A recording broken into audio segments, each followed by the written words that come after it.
Sorry. Gusto ko yung na office. Jared nga pala. Josh. By the way, alam mo ba kung saan papunta yung office? Office? Punta ka doon, diretso ka lang, tapos nakikita mo na yung office. Ah, okay, thanks.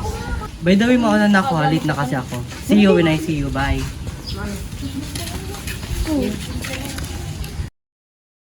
Be, alam mo ba kanina may nakasalubong akong lalaki. Parang first time ko lang siya makita sa campus. Transfer yata. O ano po? Pwede rin naman. Kala ko ba straight ka na? Kala ko rin nga.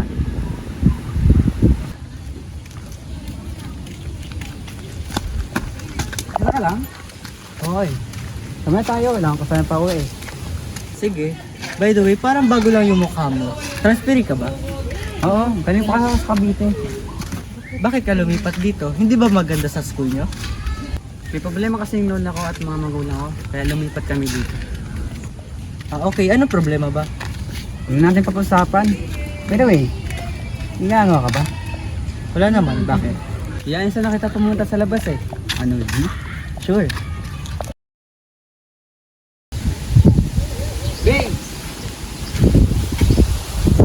Shala, may pabibig na kayo ha? Jared si Ira nga pala. Kaibigan ko. Ira si Jared, boyfriend ko.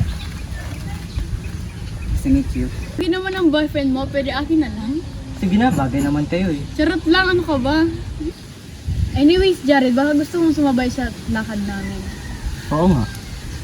Ah, okay. No problem with that.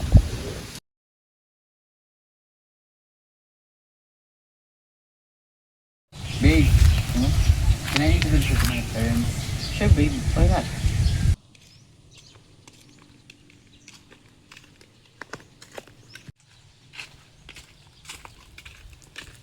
Ma, pa, boyfriend ko nga pala. Di ka ba talaga titigil?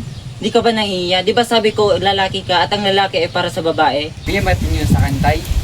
Lahat na lang gawin ko mali para sa inyo. Huwag mo nga sagot-sagutin ng ganyan, tatay mo. Wala kang kwentang anak. Wala rin kayong kwentang magulang. Pinalaki ka namin ng tama pero hindi na namin alam kung ano yung nangyayari sa iyo. Oo, pinalaki niya ako, pero hawak niya ang buong buhay ko. Kaya lumipat tayo ng bahay eh, para pigilan niyo ang lahat ng gusto ko. Lumayas ka, hindi ka namin kailangan dito. Kung hindi niyo ako kayang tanggapin, kalimutan niyo na may anak kayo. Love, sorry pala sa nangyari kanina. Ano ka ba? Okay lang yun. Naintindihan ko naman eh. Pero paano ka na? Saan ka natitira?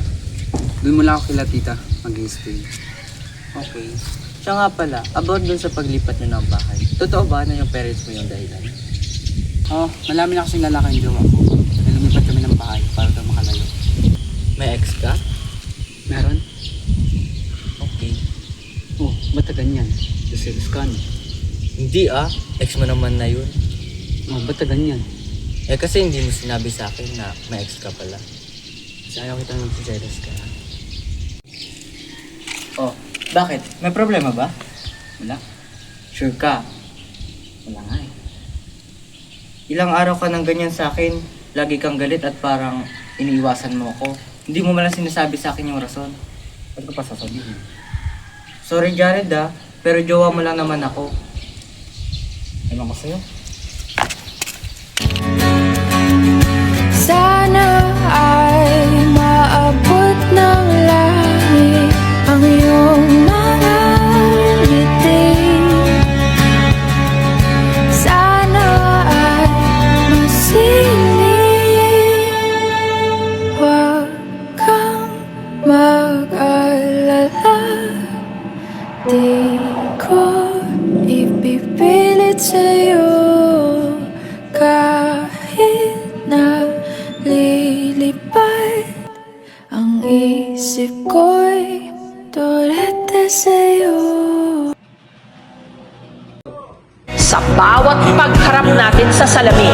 Kung minsan, hindi lang refleksyon ang bumabalik, pati ang mga masasakit na alaalang pilit nating kinakalimutan, ang mga multo ng ating nakaraan.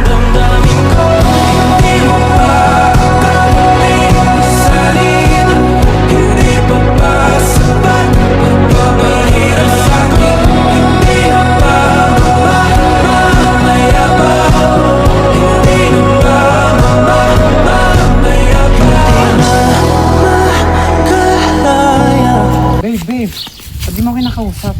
Napakakapal na mukha mo, Jared. Akala mo ba hindi ko alam kung anong pinagagagawa niyo sa akin? Ano ba nagawa ko sa'yo? Alam ko may relasyon kayo ni Ira. Kaya pwede ba, wag mo na bilogin yung ulo ko. Ano ba nangyayari sa'yo? Di ba ginusto mo naman to? Ginusto? Bakit ano ba nasa isip mo? Na okay lang sa akin na pagsabayin mo kami ng kaibigan ko?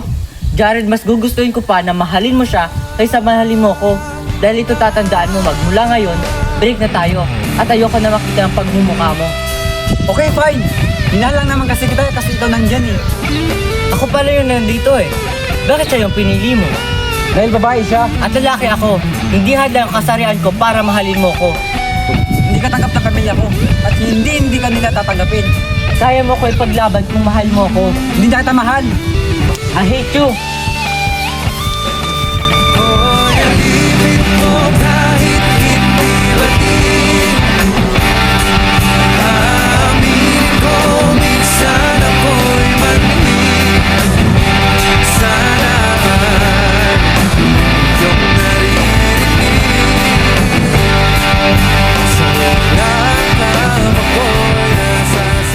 Kausapin mo nga ako, Ira.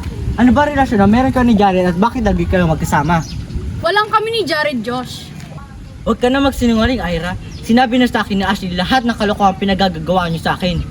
Ano na katotohanan? Okay, ako at si Jared ay magjowa na. Kaahas mo, Ira. Baka tapos kita pagkatiwalaan at ituring bilang isang kaibigan, ganito na gagawin mo sa akin? Sasabi mo lang naman sa akin yan kasi ako ang pinili ng jowa mo. Pinili ka kasi inagaw mo. Hindi naman siya lalapit kung hindi mo nilande. Obvious na kaya niya ako pinili dahil babae ako at lalaki ka. Ano naman kinalaman ng kasarian natin dito? Ang lalaki ay para sa babae at ang babae ay para sa lalaki. Kaya hindi pwedeng maging kayo ni Jared. Napakalandi mo, Ira.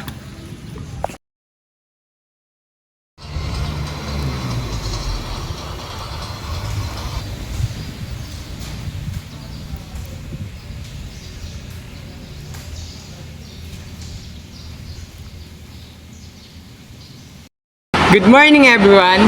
My name is Anthony Bautista. Welcome to Mr. Bicolano 2025. Let's now call on our board judges. Dexter Vergara, Lawrence Fernandez, and Andre Villarreal.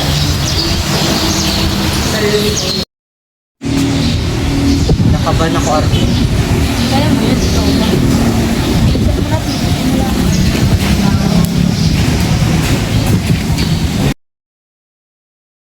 And now, let's welcome our second contestant, Josh Alarcon. A round of applause, please.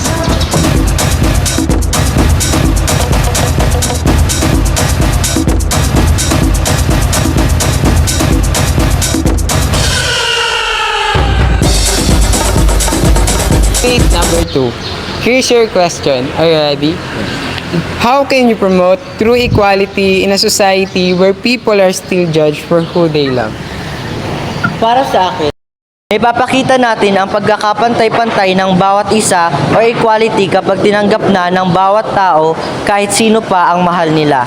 Maraming bisexual individuals ang nai-invalidate dahil akala ng iba kailangan nilang mamili. Pero equality means freedom to love and be yourself.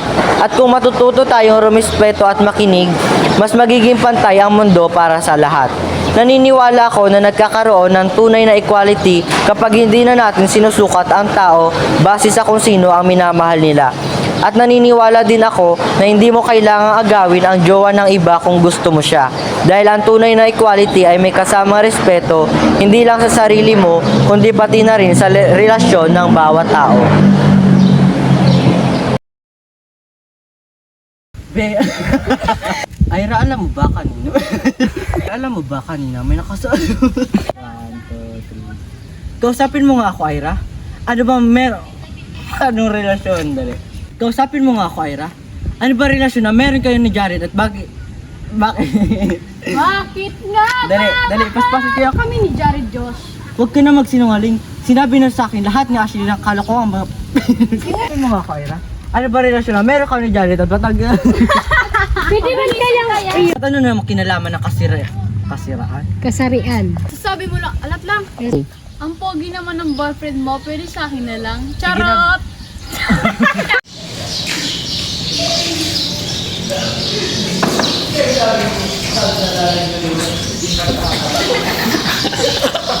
Ganyan ba tingin nyo sa akin, Tay? Lahat ng gawin ko mali para sa inyo. Huwag mo ang sagot-sagutin ng ganyan. Pinalaki ka namin ng tama, pero hindi namin alam kung anong nangyayari sa'yo. Good morning!